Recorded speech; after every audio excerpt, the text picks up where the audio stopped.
Hexblade Warlock, probably the most requested subclass, or any subclass in Baldur's Gate 3, has come crashing into patch 8 with a fury. What has quickly become one of the most used options for a multi-class is actually really good simply taken as a pure or mono class. And in this video today, I want to showcase how you can have a lot of fun with 12 simple levels of Warlock.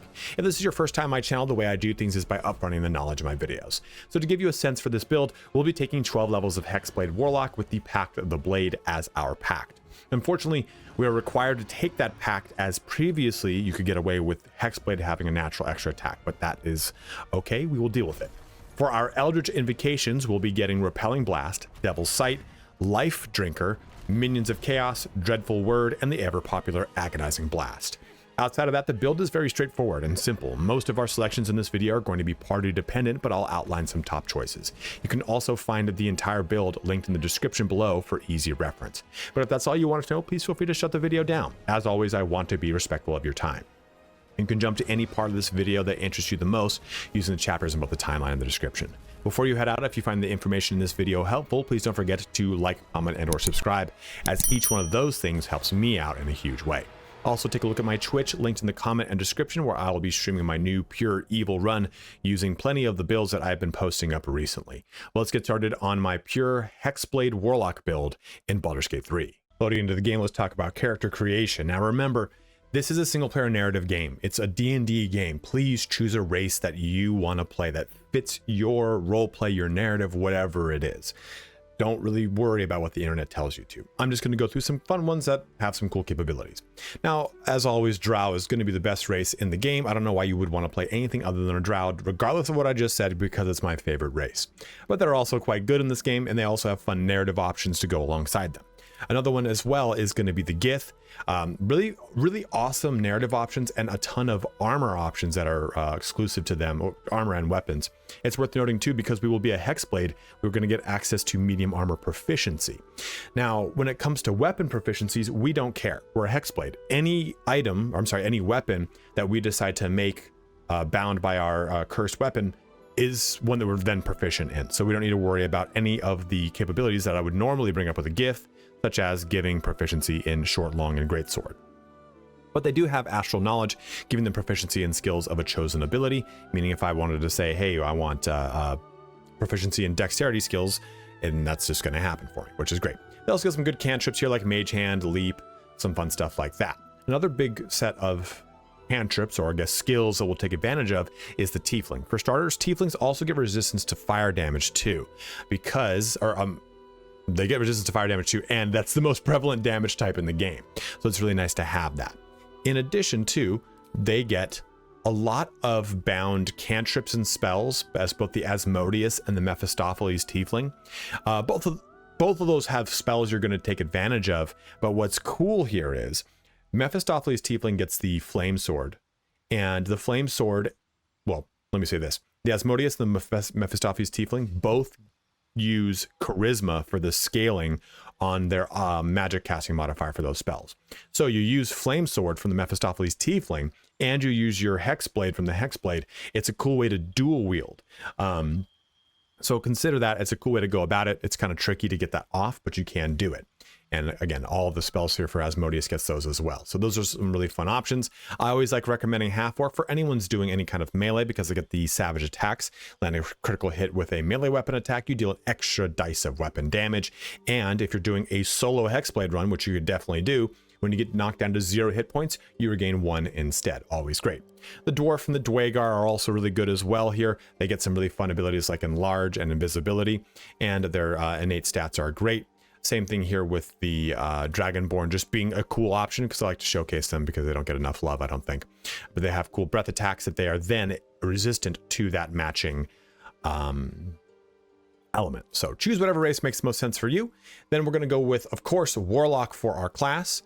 Our cantrips here, we're definitely going to go with Eldritch Blast. It is a huge source of damage for any and all Warlock, but we're also going to go with Booming Blade, because this counts as a weapon attack. So you can use this, and then it will then trigger your extra attack to then just follow up with a normal attack, and it throws some thunder damage into the build.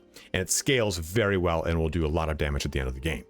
For our subclass, we're going to choose the Hexblade here, which will then give us access to the Shield and Wrathful Smite spells. I don't really ever use Wrathful Smite, but it's there. You will get Bind Hex Weapon, like I said, which will allow us to bind ourselves onto any weapon of our choosing, and it will then use our charisma modifier for its damage. And we get Hexblade's Curse.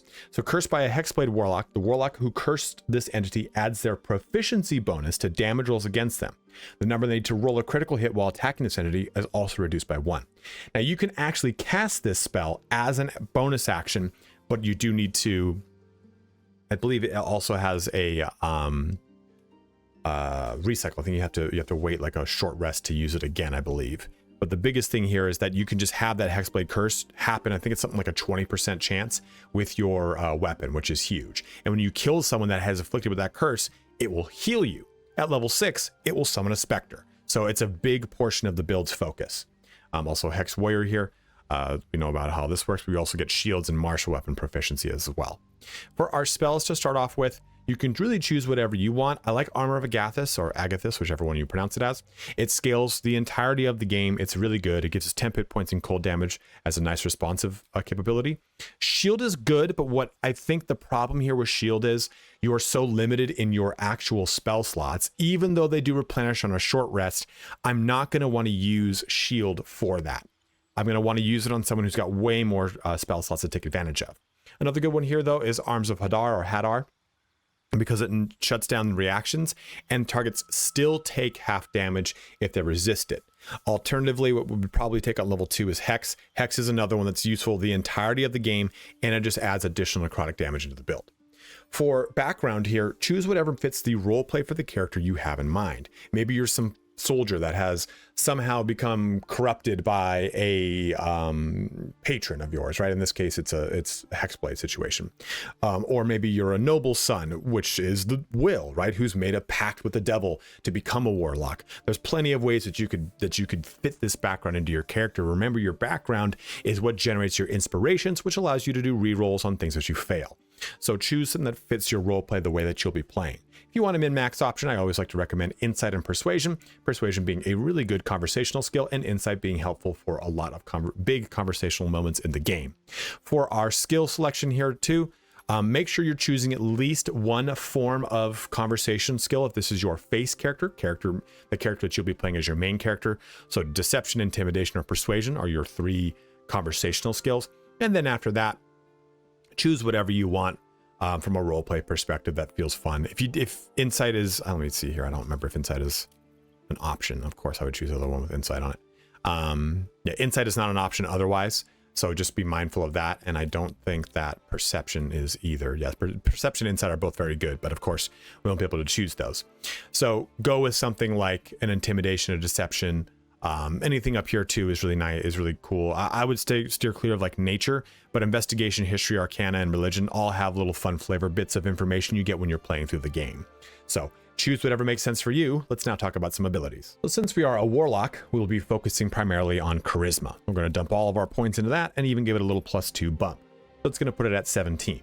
We're also going to focus on our Constitution because a lot of Warlock capabilities are concentration checks or have concentration checks attached to them, and having high Constitution just gives us more health. For our Dexterity, we're going to put that up as well. We're going to put it to 14 and we're going to keep it there. We can use medium armor. So at this point, we're going to get the max benefit from Dexterity we're going to get with medium armor on, so we can take advantage of that. As far as these last 2 points, you can put them into Strength. That's going to help you out solely with your carry capacity, but it also helps you out with ability to jump distances. And jumping in this game is really good because it allows you to use your bonus action to get a little bit more mobility in like these hard-pressed fighting moments when you're trying to close gaps. Keep in mind too, it's just nice to have higher strength on your face character because that's the character you're going to be gobbling all the loot up. It's a personal preference of mine. I like having strength at 10. If I'm looking at more of a min-max thing, I would put Wisdom at 10 because this helps me to resist any kind of control impairing effects such as Charm. It's a good option to go outside of Strength. You can tell where my bias lies though. But those are all of our ability scores. Let's go into the leveling of this character. Leveling this character, it's going to be straightforward. Just simply take 12 levels of Warlock. Let's go through how I would approach this though. Definitely going to be picking up Hex. Hellish Rebuke is good, but I think the problem is, again, Kind of the same thing with shield. You'll miss out on a spell slot, and that can be kind of a spicy situation. Witch Bolt is cool. It does require concentration, and it does have a bonus action that you can do that you can activate to do more damage. So just keep that in mind. In the early portions of the game, it can be a little tedious, but also it's just a cool way to get some range damage. And the reason I'm taking it now is because I'm assuming you're level 2. And remember, you can swap off your spells every level, so you would take advantage of that as you see fit. Into our Eldritch Invocations right here, I'm going to start with Agonizing Blast. When you cast Eldritch Blast as your charisma, add your charisma modifier to the damage it deals unless it is negative. That's huge. And I'm going to start then with Devil's Sight. This allows it so that anytime we're blinded, you can see normally in darkness, both magical and non-magical, to a distance of 80 feet. It's super helpful. It's really good, especially when we deal with darkness stuff coming into Act 2. At level 2, we're not going to deal with it as much, but then we'll get Repelling Blast next. You can swap Devil's Sight for Repelling Blast if you want. I just like having Devil's Sight up as fast as possible. Depends really on the race of your character too, right? If you went with a Gith, you'd want Devil's Sight up. Into level 3, we'll get access to our level 2 spells. And the real big one that a lot of people have been going with right now is Shadowblade. And I'm going to choose it right here because at level 2, it's really nice. I'm going to not focus on that for the build, but I will show you really what it can do. It's super disgusting. In fact, I'll show probably in the actual gameplay portion how disgusting it can be, but I'm going to definitely focus on other weapons so that you can not go with a Shadowblade build if you don't want. I just think that they've been so overdone right now, but it is part of the singular strength of a pure Warlock, so it's kind of damned if you do, damned if you don't. Into our Pact boon here, we're going to have to go with Pact of the Blade. That was changed somewhere during patch 8's testing. You used to be able to not have to do this, in which case I would have said Pact of the Tome, but we aren't so lucky. And we can also swap out a spell. So we're going to swap out Witch Bolt here into at level 3, and then we're going to choose I really like Mirror Image, and I really like Misty Step. Mirror Image is great because this gives us a really good amount of armor class, and it's not a concentration spell. Big standout ones though are stuff like Darkness, which we can see through, so it's really nice, and also Hold Person. But again, Hold Person is a concentration spell. We're going to be up close and personal. I like it. I just like casting it from someone that's going to be at range. It's a personal preference on how I like to approach the game. I know Hold Person is definitely more of a min-max pick here. So we're going to go with Mirror Image for now, and go into another level. And at level 4, we have another cantrip we can choose. Go with whatever one makes sense. Blade Ward's a fan favorite. Bone Chill's cool. Always love Toll the Dead because it's brand new, but Mage Hand is very useful throughout the entirety of your playthrough. Minor Illusion's really cool. Friends is really good depending on which difficulty you're playing on. Honor, sometimes it can trigger some fun mumbo jumbo, but otherwise just choose what makes sense. And then for spells here, I'm going to go with Misty Step because I didn't choose it previously. You could have swapped how you chose this if you so wish. But for level 4, we're going to choose our first feat. So let's go through all of our feat choices for this build. And the first one we're going to choose for our feat is definitely going to be ability improvement. We want to get our charisma up. I think it's a non-negotiable. You definitely want to get this going. But some other ones that we're going to be picking here are, of course, going to be Savage Attacker for more melee damage. You roll your damage twice. You damage dice twice and use the highest result. Always really good. Spell Sniper is going to help us out in helping to get critical hits better when we use stuff like Eldritch Blast. So rather than critical hitting on a 20, we'll crit on a 19 instead. Other big ones here though are mobile. So anytime we hit someone, you don't provoke opportunity attacks from your targets. You can basically hit someone and then move away from them, and your movement speed increases, and difficult terrain doesn't slow you down when you dash. It's a really good one. Defensive Duelist is great here too, because it allows us to basically quote unquote weaponize our reaction. So when when attacked while wielding a finesse weapon, which you can use if you so wish, you're proficient with, you can use a reaction to add your proficiency bonus to your armor class, possibly causing the attack to miss. If you're not going to use finesse weapons, don't do this. Shadowblade is a short sword, which is a finesse weapon, so keep that in mind if you're going to go the Shadowblade route. Alert is always a really good one as well. You get a +5 bonus to initiative and can't be surprised. Always really strong there. But those are a lot of the big standout ones. You can go stuff like Lucky if you so wish. A lot of the ones that are really popular that are kind of, build agnostic. But we're going to be focusing on ability improvement here, Savage Attacker, and then I'm going to go with, I'll decide in the moment between Mobile or Spell Sniper. I think they're the two that are really most contested for that third spot. But in that order, we'll do that. Ability improvement, then Savage Attacker, followed by mobile and or spell sniper. Into level 5 for Warlock, we're going to choose more spells. Now we get our level 3 spells. So counterspell is huge because you don't get any scrolls in the game to get counterspell. It's the only way to get it is by leveling up. So I'm going to choose counterspell in this situation. That way we've got it. If you're doing a solo playthrough, it's going to be really great for you.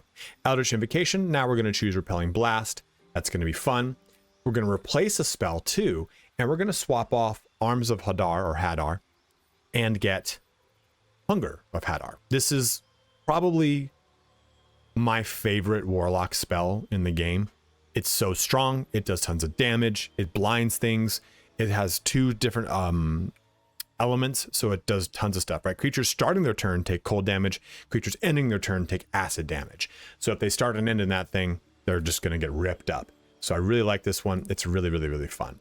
So we'll take that as our situation, go into level 6, where we will choose more spells. And at level 6, though, we get Accursed Spectre. When you or an ally within 60 feet slay a creature that is afflicted with the Hexblade's curse, you raise an Accursed Spectre that will fight alongside you for a short period of time. I'll do a whole section on this after this portion, but we will summon either small, medium, or large specters depending on the size of the creature afflicted with the curse. Now into our spell here, we have to be mindful of our concentration abilities, right? Hunger of Hadar is a concentration ability. Hold Person is a concentration ability. They're both really good spells. Vampiric Touch is really good. Thematically, it fits. I'm going to choose it right now, but it is a concentration spell. Same thing here with Hypnotic Pattern. It's a concentration spell. Same thing here with Fear. These are all good spells, but they're all concentration. So just know that before picking them, because you're going to be contested on what you're going to be using in situations, and you might have to cast to shut it off, right? Like, oh, I put Hunger of Hadar down, but I really want to use Vampiric Touch. You cast, you shut the other one off automatically. So into spells here, now we get level 4 spells. And because I am a Hexblade Warlock, I get Staggering Smite. I don't ever like the smites because they're concentration bonus and primary action and a spell slot. That just never really fits what I want to go into. But we're going to go with Banishment. I like this one a lot. Or Blight. This is also another really good one. People really love Greater Invisibility. If you want to use the invisibility, I guess cheese, you can. And a good mobility one is also Dimension Door.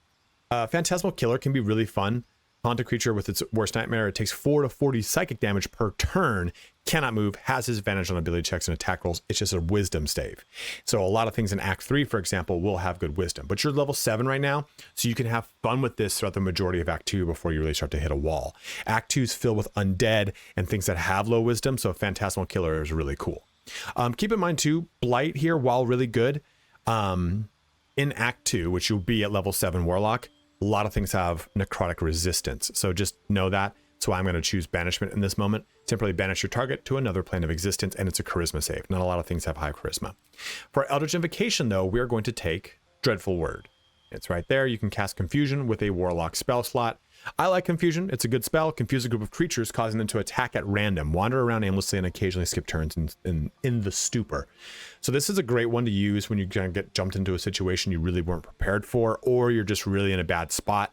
It's a concentration spell, but you cast it, move and reposition yourself, do what you need to do, then you break the concentration, do whatever. It's just a great way to kind of give you some breathing room in a fight. I really like this spell. There's plenty of other ones you could go with instead, though, so please feel free to use those if you so wish. I'm not highlighting ones you should take. I'm just showing you there's plenty of other ones. Book of Secrets. I thought this was weird. I thought that was bound to you having to take the Pact of Tome. Either way, onward we go, onward and upward.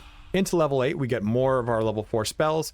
You're still in Act 2, but you know what? You can take Blight at this point if you so wish. We'll deal with that later. And now we get our next feat. I'm going to go with Savage Attacker for more melee damage, especially in Act 2. We're going to have a really scary fight on our hands as we come towards level 9s and 11s, level 9 and 11. In this little section, though, I'm going to be taking Banishing Smite. It is so good. This is basically the same thing as Banish, but possibly banish your target into another plane of existence. It is really strong.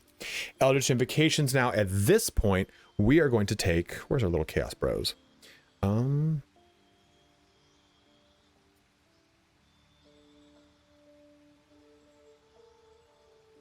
There it is.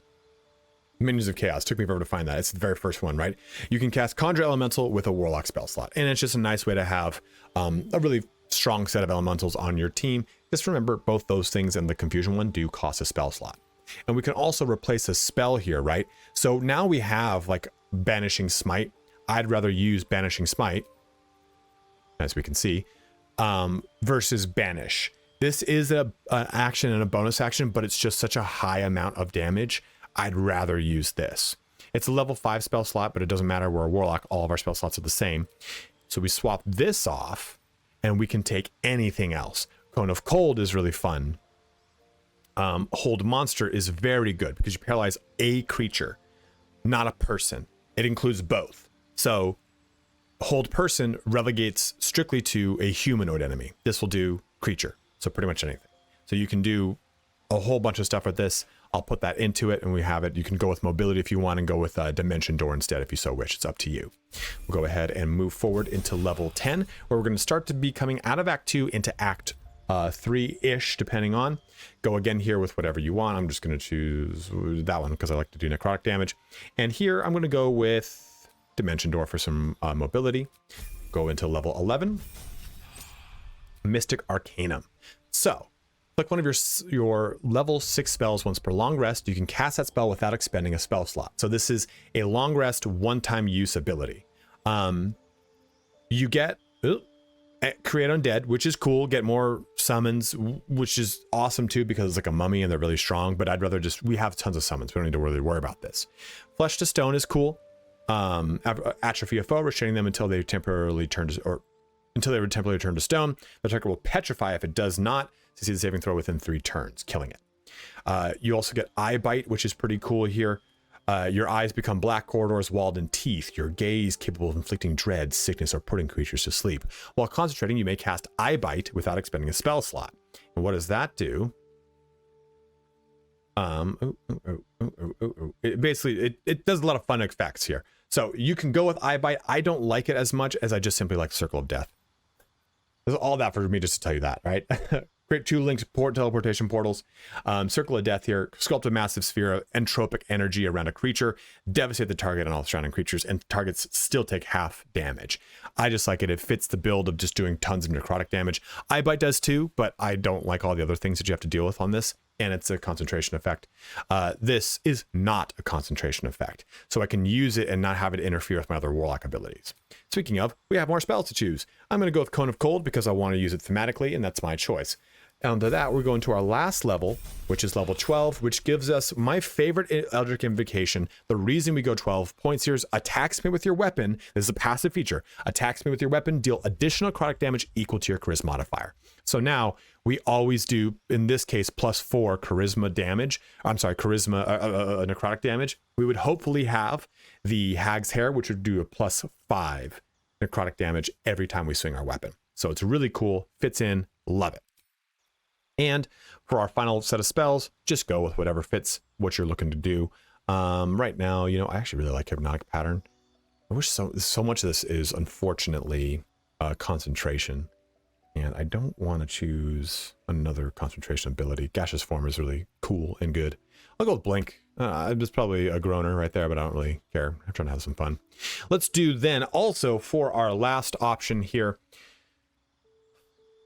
I think Spell Sniper is the better damage route, but I think Mobile is the more fun route to allow us to have more mobility in the playthrough. It allows us to do damage melee and then jump out without having to incur opportunity attacks. I just like that feel. So that's what all 12 Warlock spell slots are like. I'm sorry, our level 12 Warlock levels are like. Let's now go into some more information. So before we get into our gear, let's talk very quickly about Accursed Spectre. So Accursed Spectre will summon a feeble, it's feeble, mundane, or primordial, depending upon the size of the creature that is killed after you've afflicted it with Hexblade's curse.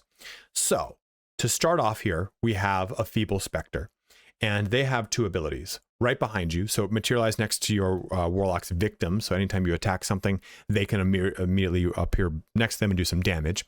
And then Pluck Soul simply just does some Summoner's Charisma modifier in necrotic damage. Pull your Warlock's enemies towards you up to 17 feet. So you've got these 2 capabilities. For the Feeble Spectre, that's anything that is tiny or small. Also note that this is the charisma of the Spectre itself, not the charisma of the Hexblade which summoned it. So uses strength for their attack rolls and charisma for their spell save DC. So just the damage modifier is based off of your charisma modifier, not theirs. So that's just kind of worth noting.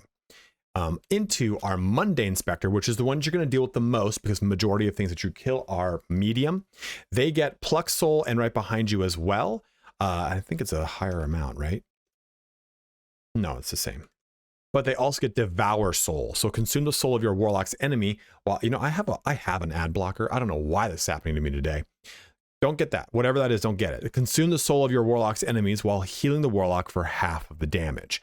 So it does more damage here, and it heals you, the warlock, for more damage, for half of whatever that roll was, which is really nice. We're going to be able to basically add +5 to this, plus the 2 at minimum. So you're always going to get, you know, 3.5 health from that basic hit. Our last one, though, is the primordial. I don't want these shoes. Add covered content. If you don't know that helps out, it does help out. It penalizes the ad. But primordial spectre here is for large and huge creatures. So this gives a additional ability. So we have devour soul, as we saw before, and we saw seize soul before, and we saw right behind you. These are all the same from the 3 of the respective specters. But now we get reap soul.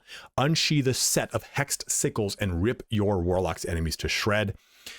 And it does 1d8 +3 plus summoner's charisma per damage instance. And it does 1, 2, 3, 4 different damage instances. So it's nice because that means it's going to roll a bunch of different dice, and those dice are all going to do different amounts of damage. So it has a chance to do a ton of damage. Remember too, these things are going to be just popping up all over the place with you. It's a way that all of this plays into sources of healing for you. Your character will be topped off all the time between Devour Soul, your Hexblade Curse, and just the innate capabilities of what you're dealing with.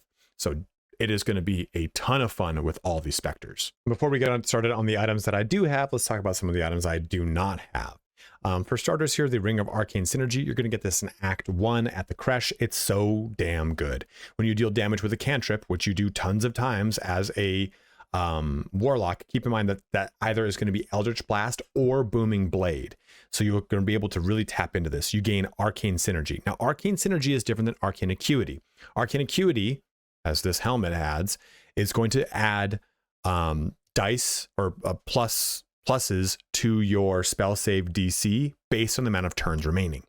This just adds your spellcasting modifier to your damage regardless of the amount of turns remaining. So you cast Booming Blade, you get Arcane Synergy, boom, you now get spellcasting modifier, which is, as we've talked about before, +5 added to your damage flat. It's awesome. It's great. Definitely recommend you pick this one up. Now, the two things that you can pick up are the Dark Justiciar Gauntlets and the Dark Justiciar Half Plate, both of which are the pristine version, meaning you have to push Shadowheart into that route. If you don't want to do that, you cannot get these items. The base version of these gloves are still good, though. Your weapon attacks deal an additional 1d4 necrotic damage. That's the base version, so you're good. But the strength saving throw is good. Beckoning darkness is good, too, because it's free darkness that you can cast that you can see through. Also, the Dark Justiciar Plate gives us advantage on Constitution saving throws. The blue version is just fine. I'm just sharing this because it's a really cool version of it. But if you get it, you're good. Another one, too, is the Justiciar Scimitar. Shadow Binding, if you attack with advantage, you have a chance to blind your target, which is really cool. So you can take advantage of that. You get this in Act 2 as well in the Temple of Shar. So those are some of the items I don't have. Let's jump into the items that I do have. So when it comes to weapons here, let's take a look at, again, what I do have. And there's a lot to have fun with throughout the entirety of your playthrough. Remember, you can use any weapon you want. Whatever you really want to stick with, go with it, and then just use a bind hex weapon to convert it to your charisma modifier for its damage. So really, literally pick up whatever looks interesting to you. But as far as some things that kind of stand out and ones that are really cool for the build, we have the Sword of Life Stealing at the beginning of Act 2. On a critical hit, the target takes an extra 10 necrotic damage as long as it isn't a construct or undead, and you gain 10 temp hit points. Always a really fun early one to take advantage of. The Charge-Bound Hammer is a cool one for those that want to do the Pact Weapon on it. The Pact Weapon turns it to a +2 weapon. It gets the additional 1d6 lightning, and then it's going to get the plus whatever from our charisma. So it becomes a really awesome weapon to use. Falara Luve in Act 1 is always good. Balm in Act 3 is really cool because you can take your bonus action and turn into another hit. Infernal Rapier, if you're doing Will's quest and do it in Act 2, instead you get a free cast of Planar Ally Cambion and it's +1 spell save DC, all really good. Now you can also use shields, and shields are really fun for this build, especially something early like the Shield of Devotion. You gain a level 1 spell slot. You can see we just pop that on. It just gives us a free level 1 spell slot that we can use on our level 1 what is this called, warlock spells, even though they are warlock spells. So it's kind of cool, right? We can basically use this for a cast of, let's just say, Shar's Aegis or Armor of Agathis, which I would want to supercharge, but still my point remains. You can use Swire's Sledboard, which is one that is really good for Force Conduit. The shield shrouds the wearer with Force Conduit at the start of the turn, sort of its turn in combat. So basically it's going to stack up every turn. So bludgeoning, piercing, and slashing against the affected entity is reduced by 1 turn per turn remaining. Jesus Christ, can't use my mouth anymore. So this will always have 1 turn on it. You can stack the Force Conduit capability though to get 5 turns and then do force damage. So Force Conduit is a fun one. It's just this plays into you already doing force damage and it mitigates a little bit of damage your way. It was just a cool shield that I don't think gets showcased enough. Doesn't look very cool, but it is one that you can take advantage of. Any of the spellcasting shields, you don't even need to use a shield, especially if you want to use maybe a 2-handed weapon, whatever it is. And I cannot do a video on this subject without talking about the Shadowblade. As much as I think it's, again, like I've said earlier, a really like overblown subject matter, it's worth bringing up. So if I were to put on, like right now I have the Duelist Prerogative, which is another really good sword. We should probably talk about that too, because this is a video on that subject. This is a great one here too. 9 to 19 damage while your offhand is empty, which it is right now. You score critical hits when rolling a 19. Moreover, you gain an additional reaction. So you can use your reaction for additional usage. It doesn't need to be Withering Cut. So on a hit with a melee weapon, use a reaction to deal additional necrotic damage equal to your proficiency bonus.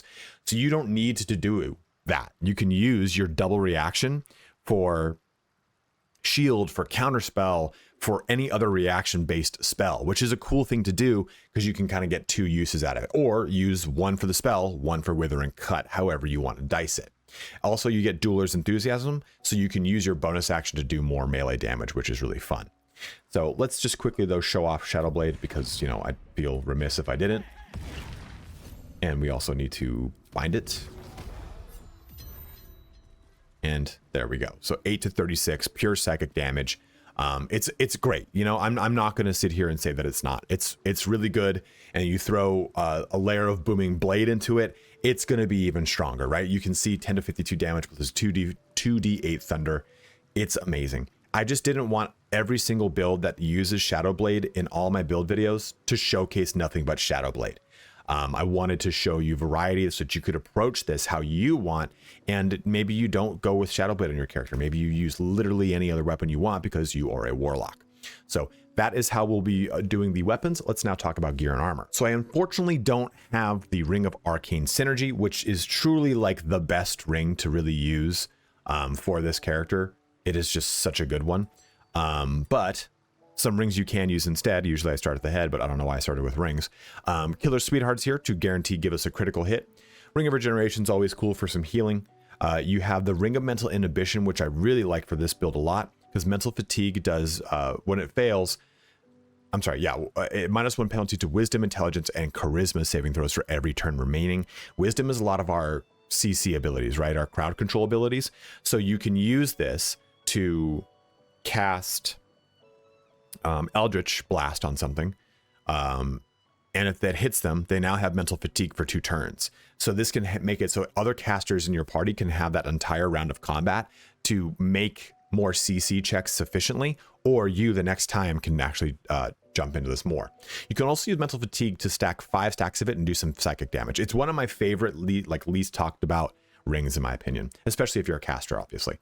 But we also have the Coruscation Ring, which does Radiating Orbs, the Whispering Promise for wrong. I don't know why that's here. the Crusher's Ring for movement speed, the Ring of Free Action here if you want to ignore difficult terrain. Maybe you didn't take mobile, so you can use something like this. I actually like the Crypt Lord Ring here too, to create undead for free. You could use this just to basically pop a mummy up and have them follow you around to add to your plethora of summons without the cost of it, right? This doesn't cost you anything other than the slot of the ring. So I do like using something like that because that mummy's going to last until long rest, which is cool. Going back up to the helmet slot though, I have the Helmet of Arcane Acuity here because I'm also wearing the Battle Mage's gloves. And I think having one or the other is definitely a good way to play. You can also use the Elixir of Battle Mage, which Will has on right now. It gives you 3 stacks of Arcane Acuity. So basically if you were to have all of it active, the Elixir of Battle Mage, the helmet and the gloves, you'd be stacking so much Arcane Acuity, you wouldn't have to worry about your spell casts going off. They would hit. But the Hexblade is very much a melee-centered warlock, right? You want to do damage with your weapon to try to trigger Hexblade's curse. So I haven't focused on it as much, but I would like to showcase it nonetheless. So you can, make those decisions for yourself. So Helmet of Arcane Acuity, always great. You do get it very early in the game too. It doesn't have the coolest look, but it's there. I really like the Gibbous of the Worshipful Servant. You'll get this in Act 3. At the start of the combat, the wearer gains momentum equal to their charisma modifier, and you're going to get advantage on concentrating saving throws. It's not constitution saving throws, but it is concentrating saving throws, which is important. It's why you'd want an advantage on constitution saving throws anyway. So what I like about this hat the most is, yes, it gives us momentum, which is great, right? We can now move very far. I think it's like 5 per stack. Yeah, it's 5 feet per duration of this effect. And the wearer gains momentum equal to their charisma modifier. Ours is 4, so this gives us 20 feet of movement. It's really good. If I had it at 5, it'd give me 25 feet of movement. And then I get advantage on concentrating saving throws, which frees up my chest piece to be whatever I want it to be, because I'm wearing this because of the advantage on constitution saving throws. So you can see why I like this one so much. But the Fistbreaker helmet at the beginning of Act 2 is also good for a +1 bonus to spell save DC and a +1 initiative roll. The Hood of the Weave, if you want more spell save DC here. Flawed Helldusk helmet is also really nice because it gives us a +1 to constitution saving throws and a +2 to saving throws against spells. Birthright's great for just a +2 charisma. It's just you now have a swanky hat. Look at your bell of the ball with that bad boy on. You can also even go with the Dark Justiciar helmet if you so wish. The wielder has a +1 bonus to saving throws, and while obscured, you need 1 less to critical hit, which is really fun. But please, if there's another helmet that stands out to you, by all means use it. When it comes to the back slot, I'm using the Cloak of Displacement because this is a free cast of Blur on the character, giving us disadvantage on attack rolls that target the wearer. It's great. I love this one. It's one I've started to really use a lot more in a lot of my, not necessarily squishy, but not like super high AC combat warrior type of world characters, but still need to be upfront and personal. So I like the defense that this gives us. Some alternatives, though, you can go with just good old Cloak of Protection for AC and saving throw, or Cloak of the Weave for spell save DC and the ability to absorb an element and do that damage back to the well, not to the wearer, right? It's take half damage from the next elemental attack targeting you and deal an additional 1d6 of that element type on your next attack.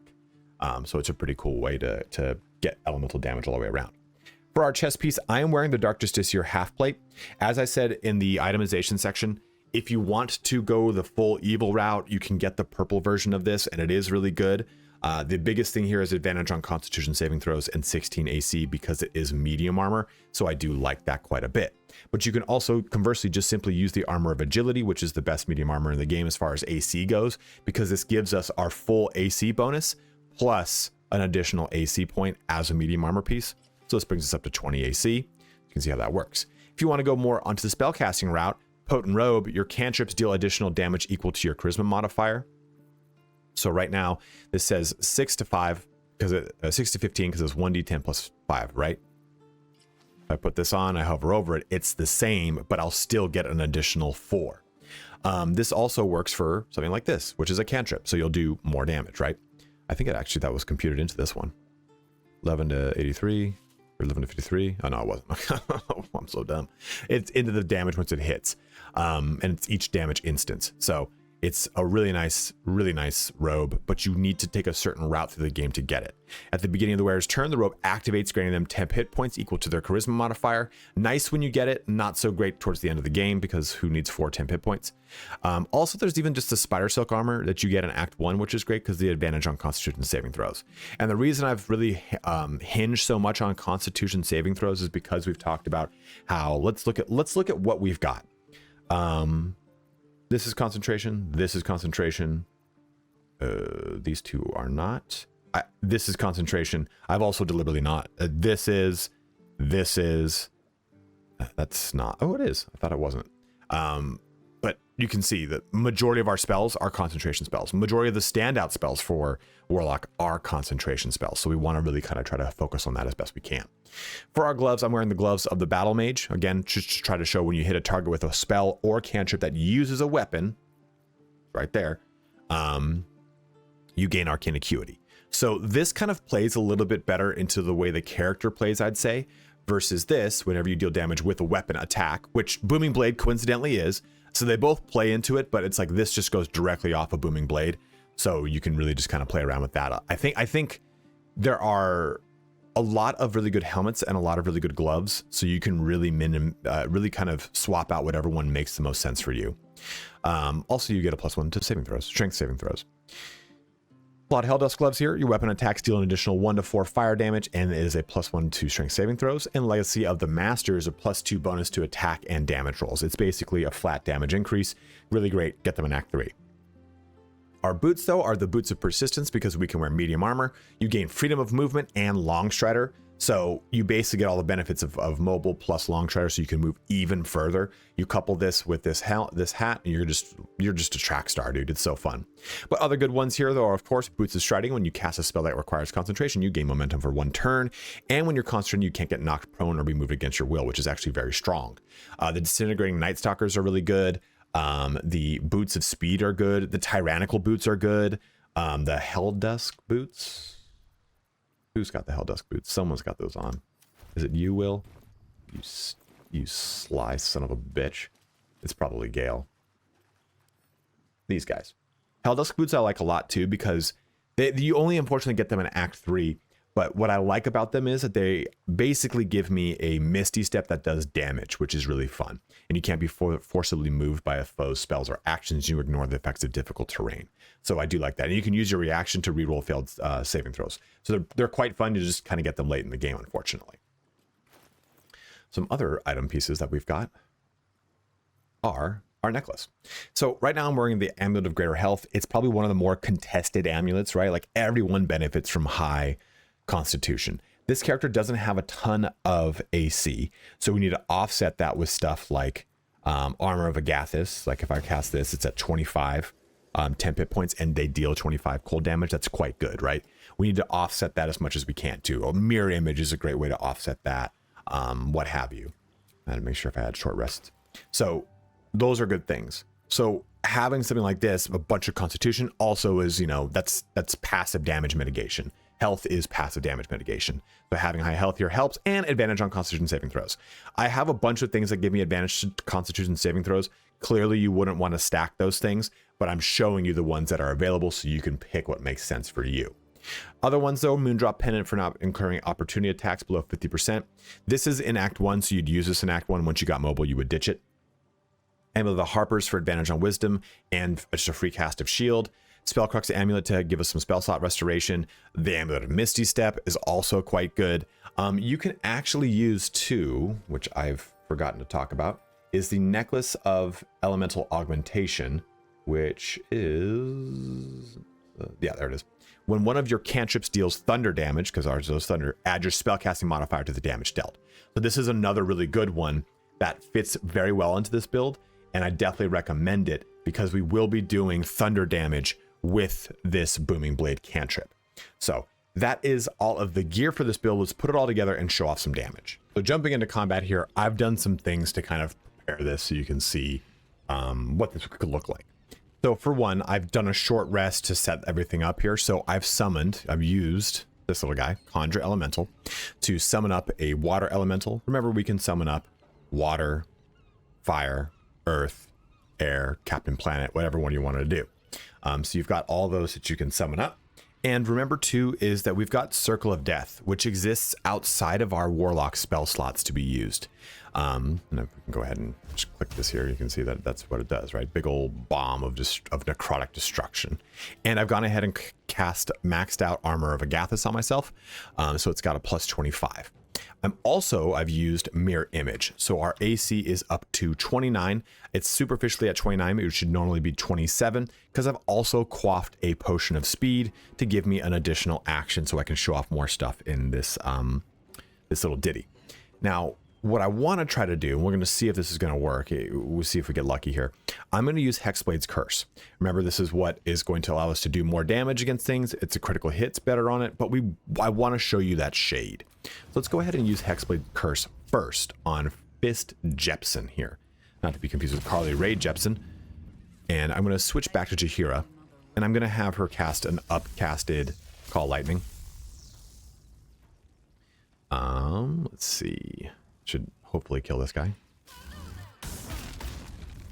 Or get nowhere near it, but still. So I wanted to try to do as much damage as I could to try to finish him off with this dude, or at least just outright kill him. So now let's go show some damage off, right? And remember too, we could open up this fight here too with a big Hunger of Hadar, or Hadar, and just drop that down right there. And that's going to slow everything down. Everything's going to take big damage. It's kind of like the Warlock's version of the Spirit Guardians, only not, because it doesn't follow you around, but it is a really fun ability. Also too, we could go with Vampiric Touch to open up with a big damage number here, right? We can go into that, and maybe we just kind of show what that looks like here. And also too, we have Eldritch Blast, a good old famous Eldritch Blast to do tons of damage as well. But let me just go ahead and use Vampiric Touch because I like it quite a bit. Damn, I thought for sure he was going to get killed. But then this puts this as an action we can use. Siphon the life force from an enemy without expending a spell slot. They take 5 to 30 necrotic damage. So this is why this is a concentration ability, in case you didn't know. So that is there. We're going to use Booming Blade on them. Oh. Boom, it explodes into an Accursed Spectre. So that's another thing to take a look at too. Accursed Spectre is a reaction, right? It exists in here. And we didn't go into this at all in our leveling up section, but Armor of Hexes also exists because we're a level 10 Hexblade. When a creature you cursed with Hexblade Curse attacks you, potentially nullify the attack. That's a 50% chance of succeeding. So this is why using the Duelist's Prerogative is kind of a better choice than taking a look at the Shadowblade. Yes, Shadowblade just did a crap ton of damage here, man. You cast Booming Blade, it did 11 plus the 32, and they got the 8 necrotic damage because of Hexblade's Curse. So we just did 51 damage to that dude, right? Like that was a ton of damage. If I had the Duelist Prerogative, I'd have more reactions to get more Accursed Spectres out per turn, or I could use Accursed Spectre and Armor of Hex twice in one combat round. Remember, reactions replenish every combat round. So there's just a lot of ways that you could approach this, and it's again why I didn't want to just show you guys simply using what's it called? Simply just using Shadowblade, because again I think there's a million of those videos. Let's just try that. Oh man, I wanted to show that too, man. This is the wombo combo of the big damage number we did, right? We of course we crit hit, right? So 54, and it's why people use Shadowblade. 54. So then it did a 4 additional damage into the character. So we did 58 damage. They got Sluggardly, and they actually got Hexblade's Curse, which is cool. But unfortunately, we don't have a reaction to get another Spectre out of it. But because the way Spectres work, and we're going to go show that off right now, because we're going to show that off right now. There we go. I don't think it shows on here. No, it does not. Where is their abilities? I know it shows it somewhere. Spectres will teleport to the target, right? So that's what we just got to take advantage of, is they teleport to the target, and they were able to then slam fuck it for 17 more necrotic damage, which then healed it. So let's go ahead and end our turn here.